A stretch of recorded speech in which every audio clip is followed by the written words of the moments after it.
Hello everyone, कैसे हो आप सभी लोग? ठीक है, fine. My self Akshay Kumar from excellent opportunities, a basket of growth and support. आज मैं आपके सामने एक ऐसा टॉपिक पर बात करने जा रहा हूँ जो सिर्फ एक पॉलिटिकल कंसेप्ट नहीं है, बल्कि इंडिया के डेमोक्रेसी और आपकी आवाज़ की वैल्यू से डायरेक्टली कनेक्टेड है। मैं आपसे एक सिंपल सवाल पूछता हूँ, अगर आपका वोट हो और किसी और का वोट हो लेकिन उसकी वैल्यू आपसे ज़्यादा हो, क्या आप उस सिस्टम को फेयर कहोगे?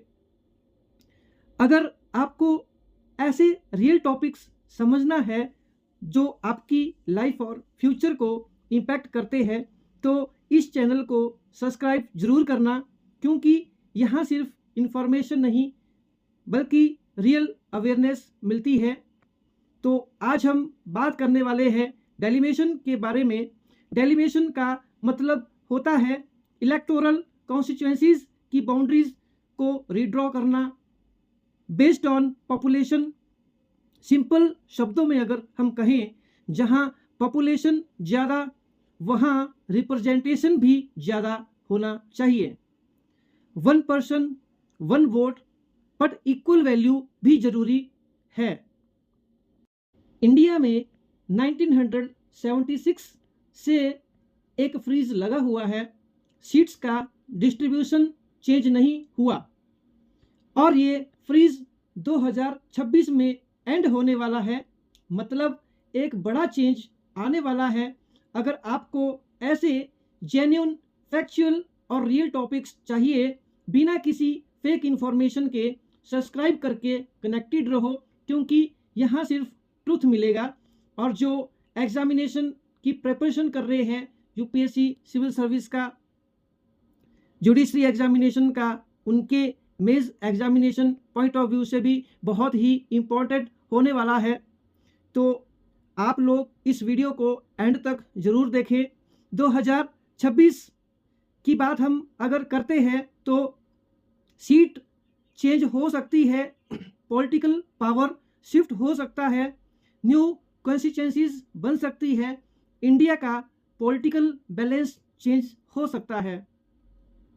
यहाँ सबसे बड़ा सवाल ये है, क्या सीट्स पॉपुलेशन के हिसाब से होनी चाहिए, या क्या उन स्टेट्स को रिवार्ड्स मिलना चाहिए जिन्होंने पॉपुलेशन कंट्रोल किया?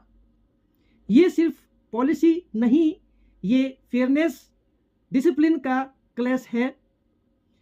अगर हम बात करें रियल इशू का, तो north India high population growth और साउथ इंडिया बेटर पॉपुलेशन।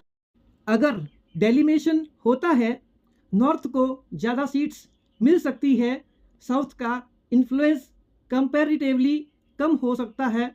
ये सिर्फ पॉलिटिक्स नहीं, ये पावर का रीडिस्ट्रीब्यूशन है।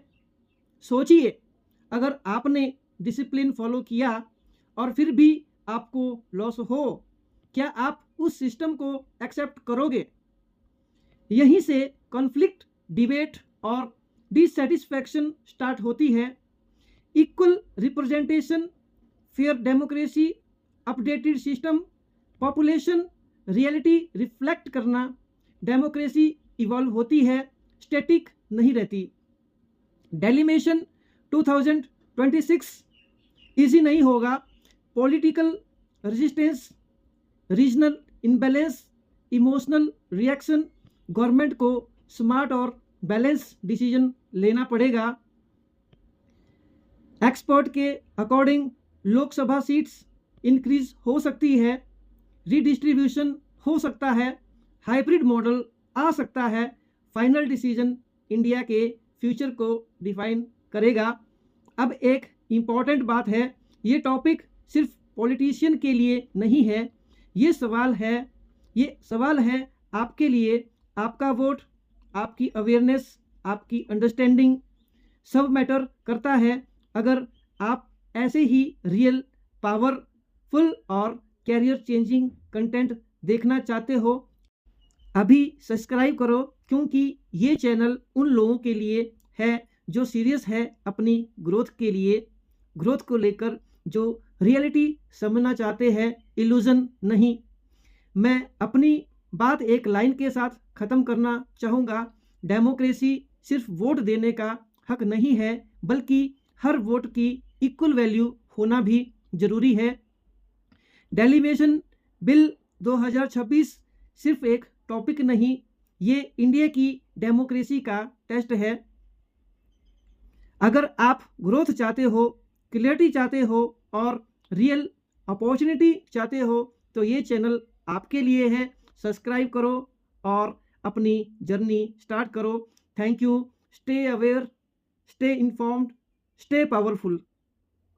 जय हिंद, जय भारत।